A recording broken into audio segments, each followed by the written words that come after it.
K N ರಾಜಣ್ಣನವರ 75ನೇ ಹುಟ್ಟುಹಬ್ಬದ ಹಾಗೂ ಅಭಿನಂದನಾ ಸಮಾರಂಭ ಇದೇ ತಿಂಗಳ 21ರಂದು ತುಮಕೂರಿನ ಸರ್ಕಾರಿ ಜೂನಿಯರ್ ಕಾಲೇಜಿನಲ್ಲಿ ಆಯೋಜನೆ. ಈ ಕುರಿತು ಕೆಎನ್ ರಾಜಣ್ಣ ಪುತ್ರ ಎಂಎಲ್ಸಿ ರಾಜೇಂದ್ರ ಮಾಹಿತಿ. ಕಳೆದ ಮೇ 13ರಂದು ಆಯೋಜನೆಯಾಗಿದ್ದ ಕಾರ್ಯಕ್ರಮ ಪಹಲ್ಗಾಮ್ ಘಟನೆ ಹಿನ್ನೆಲೆ ಕಾರ್ಯಕ್ರಮವನ್ನ ರದ್ದು ಮಾಡಲಾಗಿತ್ತು. ಅಭಿಮಾನಿಗಳ ಕಾರ್ಯಕರ್ತರ ಆಸೆಯಂತೆ ಮತ್ತೆ ಕಾರ್ಯಕ್ರಮ ಆಯೋಜನೆ. ಸಿಎಂ ಡಿಸಿಎಂ ಸೇರಿದಂತೆ ಎಲ್ಲಾ ಪಕ್ಷದ ಮುಖಂಡರಿಗೆ ಆಹ್ವಾನ. ಸುದ್ದಿಗೋಷ್ಠಿಯಲ್ಲಿ ಮಾಹಿತಿ ನೀಡಿದ ರಾಜೇಂದ್ರ ರಾಜಣ್ಣ, ಮಾನ್ಯ ಸಹಕಾರ ಸಚಿವರಾದಂಥ ಕೆಎನ್ ರಾಜಣ್ಣನವರ 75ನೇ ವರ್ಷದ ಅಮೃತ ಮಹೋತ್ಸವ ಮತ್ತು ಅಭಿನಂದನಾ ಗ್ರಂಥ ಬಿಡುಗಡೆ ಕಾರ್ಯಕ್ರಮ ಇದೇ ತಿಂಗಳು 21ನೇ ತಾರೀಕು ತುಮಕೂರಿನ ಹೈಸ್ಕೂಲ್ ಫೀಲ್ಡಲ್ಲಿ ಒಂದು ಕಾರ್ಯಕ್ರಮವನ್ನು ಆಯೋಜನೆ ಮಾಡಿರುವಂಥದ್ದು. ವಿಶೇಷವಾಗಿ ಈ ಒಂದು ಕಾರ್ಯಕ್ರಮಕ್ಕೆ ನಿಮಗೆಲ್ಲ ಗೊತ್ತಿರೋ ಹಾಗೆ ಕಳೆದ ತಿಂಗಳು 13ನೇ ತಾರೀಕು ನಾವು ಕಾರ್ಯಕ್ರಮವನ್ನು ದಿನಾಂಕವನ್ನು ನಿಗದಿ ಮಾಡಿದ್ದು. ಆದರೆ ಅಲ್ಲಿ ಪಹಲ್ಗಾಮಲ್ಲಿ ಯುದ್ಧ ನಡೀತಾ ಇರೋದ್ರಿಂದ ಅದನ್ನು ನಾವು ಮುಂದೂಡಿ ಈಗ ಮತ್ತೆ 21ನೇ ತಾರೀಕು ಮಾನ್ಯ ಮುಖ್ಯಮಂತ್ರಿಗಳ ಅಧ್ಯಕ್ಷತೆಯಲ್ಲಿ ಮತ್ತು ಉಪಮುಖ್ಯಮಂತ್ರಿಗಳು ಮತ್ತು ಹಾಗೂ ರಾಜ್ಯದ ಹಿರಿಯ ಸಚಿವರುಗಳು ಮತ್ತು ಎಲ್ಲ ಪಕ್ಷಾತೀತವಾಗಿ ಮತ್ತು ವಿ ಸೋಮಣ್ಣವರು ಬರ್ತಾರೆ ಮತ್ತು ಇಡೀ ರಾಜ್ಯದ ಎಲ್ಲ ಹಿರಿಯ ಸಹಕಾರಿಗಳು. ಯಾಕಂದರೆ ಇದು ಸಹಕಾರ ಸಚಿವರು ಮತ್ತು ಸನ್ಮಾನ್ಯ ಕೆಎನ್ ರಾಜಣ್ಣವರು ಅವ್ರು ಬಂದಿರೋದೆಲ್ಲ ಹೆಚ್ಚು ರಾಜಕೀಯ ಜೊತೆಯಾಗೂ ಸಹಕಾರಿ ರಂಗದಲ್ಲಿ ಹೆಚ್ಚು ಬೆಳೆದಿರೋದ್ರಿಂದ ಇಡೀ ರಾಜ್ಯದಲ್ಲಿ ಇವತ್ತು ಸಹಕಾರಿಗಳು ಹೆಚ್ಚು ಜನ ಅವರ ಒಂದು ಕಾರ್ಯಕ್ರಮ ರೀತಿಯಲ್ಲಿ ಮಾಡಬೇಕು ಅಂತ ಹೇಳಿ ಮತ್ತು 21ನೇ ತಾರೀಕು ಹೈಸ್ಕೂಲ್ ಫೀಲ್ಡಲ್ಲಿ ಕಾರ್ಯಕ್ರಮ ಇದೆ. ಸೊ ಕನಿಷ್ಠ 1 ರಿಂದ 1.5 ಲಕ್ಷ ಜನ ಇಡೀ ರಾಜ್ಯಾದ್ಯಂತ ಈ ಒಂದು ಕಾರ್ಯಕ್ರಮದಲ್ಲಿ ಬರುವ ನಿರೀಕ್ಷೆ ಇದೆ. ಏನು ಪೂಜೆ ಮಾಡಿ ಇವತ್ತು ಶಾಮ್ಯಾನದೊಂದು ಗುದ್ಲಿ ಪೂಜೆ, ಅಂದರೆ 13ನೇ ತಾರೀಕು ಮಾಡಿದ್ದು ಕಳೆದ ತಿಂಗಳು ಮಾಡಬೇಕು ಅಂತ.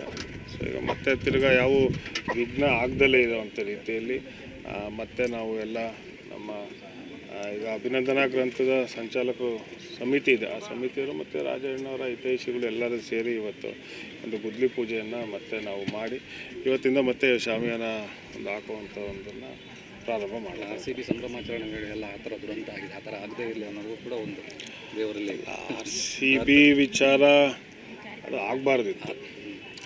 ಅದು ನಾವು ಯಾರ ಮೇಲೂ ದೋಷಣೆ ಮಾಡೋವಂಥದ್ದಲ್ಲ. ಅಲ್ಲಿ ಸರ್ಕಾರದ್ದು ತಪ್ಪಿದೆ, RCBದು ತಪ್ಪಿದೆ, RCB ಆಯೋಜನೆ ಮಾಡೋದಂಥದ್ದು ಎಲ್ಲರದ್ದು ತಪ್ಪಿದೆ. ಅಷ್ಟು ಆತುರವಾಗಿ ಮಾಡೋವಂಥ ಅವಶ್ಯಕತೆಗಳು ಇರಲಿಲ್ಲ.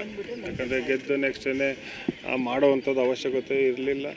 ಅದು ನಾವು ಭಾಳ ಕಷ್ಟ ಅಂತ ನಮ್ಮ ಲೆಟ್ರನ್ನು ಕೊಟ್ಟಿದ್ದರು ಸಂಬಂಧಪಟ್ಟ ಪೊಲೀಸ್ ಅಧಿಕಾರಿಗಳು. ಅವರು ಮುಂದೂಡೋಣ ಭಾನುವಾರ ಮಾಡೋಣ ಅಂತಲೂ ಅವ್ರು ಲೆಟ್ರ್ ಕೊಟ್ಟಿದ್ರು. ಆದರೂ ಇದು ಒಂದು ಕಮಿಟಿ ಮಾಡಿದ್ದಾರೆ, ಮಾನ್ಯ ಮುಖ್ಯಮಂತ್ರಿಗಳು ಒಂದು ಕಮಿಟಿಯನ್ನು ಮಾಡಿ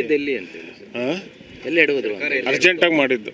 ಯಾರು ಹಿಡಿದಿದ್ದು ಸರ್ಕಾರ ಅಂತ ನಾನು ಹೇಳೋಕ್ಕೆ ಹೋದಿಲ್ಲ, ಎಲ್ಲರೂ ಭಾಗಿ ಇದರಲ್ಲಿ ಆಯಿತಾ. ನಾನು ಬರೀ ಮುಖ್ಯಮಂತ್ರಿಗಳು ಉಪಮುಖ್ಯಮಂತ್ರಿಗಳು ಅಂತೆಲ್ಲ ಅದರಲ್ಲಿ ಎಲ್ಲೇ ಲೋಪ ಆಗಿದೆ ಅಂತಲೇ ಮಾಡೋದಕ್ಕೆ ಒಂದು ಕಮಿಟಿ ಮಾಡಿದ್ದಾರೆ. ಸೊ ಆ ಕಮಿಟಿಯಲ್ಲಿ ಏನೆಲ್ಲ ಒಂದು ಮಾಹಿತಿ ಬರುತ್ತೆ ಅದ್ರ ಮೇಲೆ ಈಗಾಗಲೇ ಅಧಿಕಾರಿಗಳನ್ನ ಅಮಾನತು ಮಾಡಿದ್ದಾರೆ, ಸಸ್ಪೆಂಡ್ ಮಾಡಿರುವಂಥದ್ದು. ಬೆಂಗಳೂರು ಕಮಿಷನರ್ನ ಸಸ್ಪೆಂಡ್ ಮಾಡಿರುವಂಥದ್ದು ಮತ್ತು ಆ ಸೆಂಟ್ರಲ್ DCP ಅಲ್ಲಿ ಬರುವಂಥ ACPಗಳು, ಸಬ್ ಇನ್ಸ್ಪೆಕ್ಟರ್, ಸರ್ಕಲ್ ಇನ್ಸ್ಪೆಕ್ಟರ್ನೆಲ್ಲ ಸಸ್ಪೆಂಡ್ ಮಾಡಿದ್ದಾರೆ. ಆದರೆ ಇದರಲ್ಲಿ ಆಗೋದ್ರಲ್ಲಿ ಎಲ್ಲ ಒಂದು ಲೋಪ ನಾನು ನೋಡಿದ ಹಾಗೆ ADGP ಅವ್ರನ್ನ ಸಸ್ಪೆಂಡ್ ಮಾಡಬೇಕಿತ್ತು. ಯಾಕಂದರೆ ಇಂಟೆಲಿಜೆನ್ಸ್ ಫೇಲ್ಯೂರ್ ಅಂತ ಬಂದರೆ ADGP ಅವ್ರನ್ನೂ ಸಸ್ಪೆಂಡ್ ಮಾಡಿದರೆ ಅದಕ್ಕೊಂದು ಇನ್ನೂ ಹೆಚ್ಚು ಬೆಲೆ ಇರೋದು. ಯಾಕಂದ್ರೆ ನಾವು ಬರೀ ಕಮಿಷನರ ಮಾಡೋವಂಥದ್ದಲ್ಲ, ADGP ಯಾರಿದ್ದಾರೆ ಅವ್ರನ್ನೂ ಸಸ್ಪೆಂಡ್ ಮಾಡಿ ಅವ್ರನ್ನೂ ತನಿಖೆಗೆ ಒಳಪಡಿಸಿದ್ರೆ ಅದಕ್ಕೊಂದು ಸೂಕ್ತವಾದಂಥ ಒಂದು ಗೌರವ ಕೊಟ್ಟಂಗೆ ಆಗೋದು. ಸೊ ಅದರಿಂದ ಅಲ್ಲಿ ಅವ್ರನ್ನ ಟ್ರಾನ್ಸ್ಫರ್ ಮಾಡೋದಕ್ಕಿಂತ ನಾನು ಮುಖ್ಯಮಂತ್ರಿಗಳನ್ನ, ಉಪಮುಖ್ಯಮಂತ್ರಿಗಳು ಮತ್ತು ಗೃಹ ಸಚಿವರನ್ನ ನಾನು ಕೇಳ್ಕೊಳ್ಳೋವಂಥದ್ದು, ಇದರಲ್ಲಿ ಫೇಲ್ಯೂರ್ ಇರೋದ್ರಿಂದ ADGP ಅವ್ರನ್ನ ಒಂದು ಸಸ್ಪೆಂಡ್ ಮಾಡಿ ಅವ್ರನ್ನೂ ಒಂದು ತನಿಖೆಗೆ ಒಳಪಡಿಸ್ಬೇಕು ಅಂತ ನಾನು ನಿಮ್ಮ ಮುಖಾಂತರ ಮುಖ್ಯಮಂತ್ರಿ ರಾಜಣ್ಣವರಿಗೆ ಗೃಹ ಸಚಿವರು ಪಟ್ಟ ಒಲಿತದೆ ಅಂತ ಒಂದು ಟಾಕ್ ಇದೆ. ಇಲ್ಲಪ್ಪ, ಅವರು ಕೇಳ್ಕೊಂಡಿರುವಂಥ ಸಹಕಾರ ಸಚಿವರು ಸಹಕಾರ ಕ್ಷೇತ್ರ ಕೊಟ್ಟಿದ್ದಾರೆ. ಇನ್ನೂ 3 ವರ್ಷ ಸರ್ಕಾರ ಇರುತ್ತೆ, ಸಹಕಾರ ಸಚಿವರಾಗಿರ್ತಾರೆ. ತುಮಕೂರು ಜಿಲ್ಲೆಯಲ್ಲಿ ಹೇಮಾವತಿ ಹೋರಾಟ ಮಾಡ್ತಿದ್ದ ಸ್ವಾಮೀಜಿ ಕೇಸ್ ಯಾಕಪ್ಪ ಒಂದು ಸತಿ ನಾನು ಮಾತಾಡ್ದಲೇ ರಾಜಣ್ಣವ್ರು ಮಾತಾಡ್ದಲೇ ನಮ್ಮ ಮೇಲೆ ಫೋನ್ ಮಾಡಿ ದಬ್ಬಾಳಿಕೆ ಹಾಕೋದು. ಈಗ ತಿರುಗಿ ನಾನು ಏನು ಮಾತಾಡಲಪ್ಪ ನೋಡಿ. ಒಂದು ಹೇಳ್ತೀನಿ, ಅದು ಲಿಂಕ್ ಏನಲ್ಲಿ ಆಗ್ತಾ ಇರೋವಂಥದ್ದಕ್ಕೂ ವೈಯಕ್ತಿಕವಾಗಿ ನಾನು ವಿರೋಧ ಇದ್ದೀನಿ.